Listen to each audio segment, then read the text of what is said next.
ربی کریم اللہ وسلم صلاۃ وسلام علیک رسول اللہ یا نبی اللہ حبیب اللہ صلی اللہ تعالی علیہ وسلم۔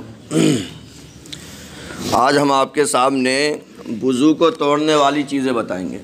لوگ سوال کرتے ہیں، معلوم کرتے ہیں، اور لوگوں کو کنفیوز رہتا ہے کن کن چیزوں سے وضو ٹوٹتا ہے اور کن چیزوں سے وضو نہیں ٹوٹتا ہے، کیونکہ وضو ٹوٹ جائے گا تو پھر نماز بھی نہیں ہوگی، اور آدمی کو پتہ ہی نہیں ہوگا وضو ٹوٹنے والی کس سے ٹوٹا کس سے نہیں ٹوٹا، تب اسے پتہ کیسے چلے گا۔ تو یہ چند چیزیں ہیں وضو کو توڑنے والی۔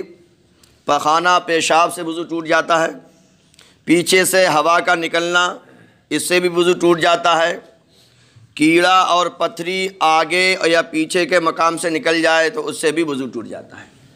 یعنی پیشاب کی جگہ سے آگے سی جگہ سے کوئی کیڑا نکل گیا، کوئی پتھری وغیرہ نکل آئی، چاہے پیشاب نہ نکلی ہو تب بھی کیا ہے وضو ٹوٹ جائے گا۔ کھانے یا پینے یا پت یا جمے ہوئے خون کی منہ بھر قے آ جائے، اس سے بھی وضو ٹوٹ جائے گا۔ قے سے وضو ٹوٹ جائے گا، چاہے وہ پت کی ہو چاہے وہ خون کی ہو، کسی چیز کی بھی قے ہو۔ جنون و غشی ہو گئی، آدمی کو بالکل مجنون ہو گیا، پتہ نہیں چل رہا ہے، دماغ چل گیا اس کا، اس سے وضو ٹوٹ جاتا ہے۔ بے ہوشی ہو گئی، کسی وجہ سے بے ہوش ہو گیا تو اس سے بھی وضو ٹوٹ جائے گا۔ نشہ اتنا ہو گیا کہ چلنے میں پیر لڑکھڑا رہے ہیں، پتہ ہی نہیں چلنے، کبھی ادھر کر رہے ہیں کبھی ادھر جھوم رہے ہیں، پیر رکھ کہیں رہے ہیں جا کہیں رہا ہے، تو اس سے بھی وضو ٹوٹ جائے گا۔ ہاں، بیڑی سگریٹ میں اتنا نشہ نہیں ہوتا ہے، اس سے نہیں ٹوٹے گا، مگر یاد رکھیں بیڑی سگریٹ پی کے ڈائریکٹلی مسجد میں نہ آئیں، برش وغیرہ کر لیں، فریش ہو جائے منہ، اس کی آپ کی بو جو ہوتی ہے اس کی بیڑی سگریٹ کی وہ ختم ہو جائے، کیونکہ مسجد میں بدبو والی چیز یا کچا لہسن، کچی پیاز، یعنی جو بھی جس سے اسمیل آتی، غلط اسمیل آتی ہے، ایسی چیز کو مسجد میں لے کر حاضر ہو جانا ایک دم ڈائریکٹلی منع کیا گیا۔ کیوں منع کیا گیا اس کی وجہ بھی سنیے۔ جب ہم نماز میں ہوتے ہیں، قرآن شریف کی پڑھتے ہیں، کچھ بھی ذکر کرتے ہیں، تو کچھ فرشتے ایسے ہوتے ہیں جنہیں قرآن شریف پڑھنے کی توفیق نہیں ہے، وہ قرآن شریف پڑھنے والے کے منہ پہ اپنا منہ رکھ دیتے ہیں۔ سبحان اللہ، کتنی بڑی قسمت ہے قرآن شریف پڑھنے والے کی، ذکر کرنے والے کی، کہ وہ فرشتے اس ذکر کرنے والے کے، نماز پڑھنے والے کے منہ پہ اپنا منہ رکھ دیتے ہیں۔ تو اب بتاؤ، جو آدمی بیڑی سگریٹ یا نہیں پیتا ہو تو اس کے سامنے آپ پینے لوگو تو تھوڑا اسے تکلیف ہوتی نہیں ہوتی ہے، تو پھر فرشتے تو نوری ہیں، پاک روحیں ہیں، ان کو کتنی تکلیف ہوگی، اس لیے منع کیا گیا ہے۔ اور مسجد میں خوشبو لگا کے آنے کا حکم ہے تاکہ ماحول خوشگوار ہو جائے۔ بہرحال اس کے بعد نماز جنازہ کے علاوہ اگر قہقہا لگا دیا، نماز جنازہ میں اگر کوئی ہنس گیا تو اس سے وضو نہیں ٹوٹے گا۔ نماز جنازہ کے علاوہ جیسے یہ نمازیں ہیں، کوئی سی بھی نماز ہو، اگر آدمی ہنس گیا تو دیکھیے ایک ہوتا ہے قہقہا، ایک ہوتا ہے ضحک اور ایک ہوتا ہے تبسم۔ ان چیزوں کو میں کلیئر کر دیتا ہوں۔ قہقہا تو یہ ہے کہ آپ نے بھی سنا اور آپ کے پاس میں بھی آپ کی ہنسنے کی آواز پہنچ گئی، تو اس سے آپ کا وضو بھی ٹوٹ جائے گا اور نماز بھی ٹوٹ جائے گی۔ ایک ہوتا ہے ضحک، ہنسنا۔ ہنسنے کا مطلب یہ ہے کہ اپنی آواز آپ نے خود سنی، اس کو بولتے ہیں ہنسنا، تو آپ کا کیا کہتے ہیں، نماز ٹوٹ جائے گی، وضو نہیں ٹوٹے گا۔ سمجھے؟ اتنی زور سے ہنسے کہ اپنے کانوں میں آواز آئی، اپنے پڑوسی کو آواز نہیں آئی، تو اس سے آپ کی نماز ٹوٹے گی، وضو نہیں ٹوٹے گا۔ اور آپ خالی مسکرائے، سمجھے؟ سمجھے نا، آواز نکلی بس تھوڑی سا منہ کھل گیا، یہ مسکرانا حضور صلی اللہ علیہ وسلم کی سنت ہے، اس سے کچھ نہیں ٹوٹے گا، نہ وضو ٹوٹے گا نہ نماز ٹوٹے گی، بس تھوڑے سے ہونٹ آپ کے کھل گئے، مسکراتی اسمیل دے دیا تو آپ کلیئر ہو گیا ہوگا۔ ہاں، اگر کوئی جنازہ پڑھتے پڑھتے ہنس گیا تو کچھ نہیں ٹوٹے گا۔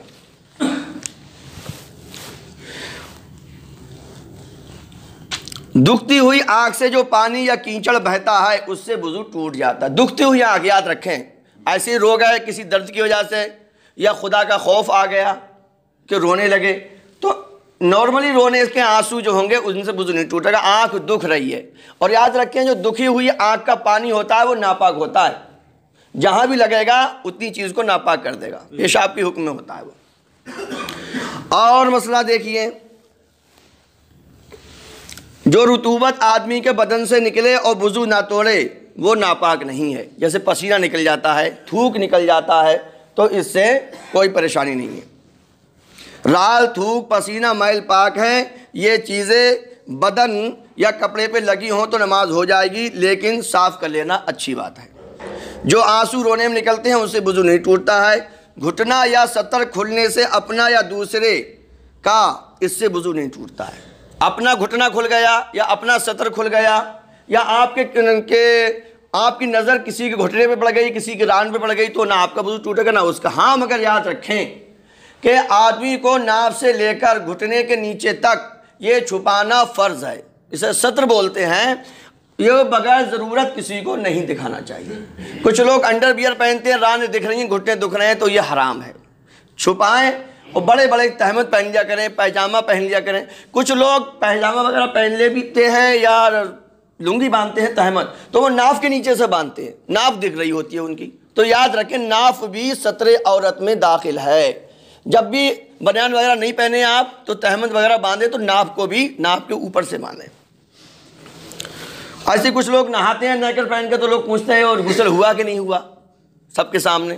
تو یاد رکھیں کہ گھٹنے دکھانا یا رانے دکھانا نہاتے ہوئے، بغیر نہاتے ہوئے، بغیر ضرورت کے، یہ حرام ہے۔ ایسے ہی کچھ جگہ سنا گیا ہے کہ عورتیں کئی عورتیں ایک ساتھ نہاتی ہیں ننگی ہو کے۔ تو جس طرح سے مرد ننگا ہونے کی حالت میں مرد کو نہیں دیکھ سکتا، اسی طرح سے ایک عورت دوسری عورت کو بھی ننگی حالت میں ہرگز نہیں دیکھ سکتی۔ یہ حرام ہے، سمجھے نہیں سمجھے؟ یہ مسئلہ جو شادی شدہ ہیں وہ اپنی بیویوں کو بتائیں، اور بیویاں بہن بیٹیوں گھر میں جو بتائیں، تاکہ یہ مسائل جو ہوں زیادہ سے زیادہ عام ہوں اور لوگ ان گناہوں سے بچیں۔ دودھ پیتے بچے نے قے کی اگر وہ منہ بھر ہے تو وہ ناپاک ہے۔ بچہ نے ماں نے دودھ پلایا، تھوڑی دیر کے بعد اس نے قے کر دی تو یہ ناپاک ہے۔ ایسے ہی پیشاب، بچہ کے پیشاب ہوتی ہے تو وہ بھی ناپاک ہوتی ہے۔ کچھ لوگ کہتے ہیں لڑکے کی پاک ہے، لڑکی کی ناپاک ہے، لڑکی کی پاک ہے، لڑکے کی ناپاک۔ ایک دن کا 1 منٹ کا بچہ بھی ہے، اس کی پیشاب بھی ناپاک ہے۔ یہ بات یاد رکھیں، مسئلہ وہ ہو جاتا ہے لوگوں میں پہنچ کے۔ ہاں اگر بچے نے دودھ پیا، ایسے منہ میں ہی دودھ تھا ایک دم پلٹی کر دی تو وہ ناپاک نہیں۔ دودھ معدے میں جا کے، اسٹمک میں جا کے، پاچن کریا میں جا کر واپس آیا ہے تب یہ ناپاک ہوگا۔ اگر منہ میں ابھی منہ میں ہی تھا، منہ سے اسے بچے نے اگل دیا تو یہ دودھ ناپاک نہیں ہے۔ وضو کے بیچ میں صاحب وضو کرنا ہے، ٹھیک ہے، آدھا وضو ہو گیا، وضو ٹوٹ گیا، اب کیا کریں گے؟ تو وہ جو آدھا ہو گیا تھا وہ بھی ختم۔ یہاں تک کہ اگر آپ کے ہاتھ میں چلو میں پانی ہے اور ہوا نکل گئی تو وہ چلو والا بھی پانی خراب ہو گیا، اس کو بھی آپ ڈال دیجیے۔ سمجھے نہیں سمجھے؟ پورا وضو بنا رہے تھے، بالکل ایک پیر رہ گیا تھا آخری والا، پورا بن گیا تھا، وضو ٹوٹ گیا، سب ختم۔ یاد رکھیں یہ نہیں ارے اتنا تو بن ہی گیا، اب یہ پیر دھو لو کچھ چھٹی دو، یہ ہے مسائل۔ تو اس طرح سے آپ کے یہ وضو توڑنے والی چیزوں کا بیان تھا۔ ایک بات بہت دنوں سے میرے دماغ میں آ رہی تھی، میں ان کی بتاؤں لوگوں کو کہوں۔ اصل میں کیا ہے، ہمیں یہ ہر وقت سوچنا چاہیے کہ ہم دین کی خدمت زیادہ سے زیادہ کیسے کریں۔ یہ دین کی خدمت کرنا ہر ایک مسلمان پر فرض ہے۔ تو یہاں پر دہلی میں جو ہے کارخانے وغیرہ چلتے ہیں، 10 لوگ ہیں، کئی مسلمان 5 لوگ ہیں، تو ایسے جگہ جو کارخانے لوگ چلا رہے ہیں ان سے گزارش ہے کہ جو آپ کے کاریگر مسلمان رہتے ہیں تو آپ ان کو بھی نماز وضو کا طریقہ سکھاؤ۔ اور اگر ہماری یہ خواہش ہے کہ آپ ہمیں لے کے چلو جہاں پر آپ کے کاریگر رہ رہے ہیں، 10 ہیں، 5 ہیں، 20 ہیں، جتنے بھی ہوں، تاکہ ہم وہیں پر جا کے انہیں نماز سکھائیں، وضو کا طریقہ سکھائیں، اور یہ جذبہ ہر مسلمان اپنے دل میں رکھے کہ مجھے زیادہ سے زیادہ دین اسلام کی خدمت کرنی۔ دوستو یہ آخرت کی ہماری دولت ہے، ہم دنیا کی دولت کماتے ہیں یہی رہ جائے گی، آنکھ مچی سب ختم۔ گھر بنایا، دولت بنائی، بچوں کے لیے کمایا، اچھی بات ہے، کماؤ، کوئی ضرورت نہیں، مگر اپنے لیے اور اپنی اولاد کے لیے سب سے اہم جو دولت ہے وہ ثواب کی دولت ہے میرے بھائی، یہی قبر میں کام آئے گی، چاہے امام ہو چاہے مقتدی ہو۔ تو ایسی جگہ آپ بلا سوچے سمجھے اور سنیے، کوئی آپ کا خرچہ نہیں ہوگا، کارخانے والے کو اگر آپ کا نہیں تو آپ اسے سمجھائیں، وہ چائے کا بھی اس کا خرچہ نہیں ہوگا، سمجھے نہیں سمجھے؟ اس سے آپ کہنا کہ امام صاحب آئیں گے، مسجد سے لوگ آئیں گے اور لوگوں کو ٹریننگ دے کے چلے جائیں گے، کوئی ذرے برابر خرچہ نہیں ہے۔ تو بس یہ ہے کہ ہم سوچتے یہ ہے کہ کیا بتا اللہ تعالیٰ کو کیا کام پسند آ جائے اور ہماری اور تمہاری بخشش ہو جائے۔ یہ بخشش کی جو ہے وہ فکر بہت ہونی چاہیے۔ سرکار اعلیٰ حضرت کہیں پر بھی مزاروں پہ بزرگوں کے پاس جاتے تو بس مغفرت کی دعا کہتے ہیں ان سے کہ مغفرت کی دعا کرنا۔ ایک مجذوب تھے بریلی شریف میں، اعلیٰ حضرت وہاں گئے تو انہوں نے کہا مقدمے کے چکر میں آئے ہو؟ تو اعلیٰ حضرت نے فرمایا نا مقدمہ تو حضرت چھوڑیے، بس میں آپ کی بخشش کی دعا کرانے آیا تھا آپ سے۔ بخشش کی. تو یہ بخشش کا سامان سوچتے رہنا چاہیے. ایسی جہاں پر بھی آپ ہم انشاءاللہ تیار ہیں دینی کام کے لیے, جہاں بھی لے جانا ہو, جہاں بھی سمجھانا ہو, اس طرح کے آپ ہی اپنے اندر دینی فکر کو جگائیے, تاکہ زیادہ سے زیادہ ہم اپنے دنیا کے کاموں سے نکال کر آخرت کی دوسروں کو بھی تیاری کرائیں اور اپنے بھائی بہن وغیرہ ان سب کو سدھاریں, زیادہ سے زیادہ کام کریں. اللہ تبارک تعالی ہماری یہ کوشش قبول و مقبول فرمائے.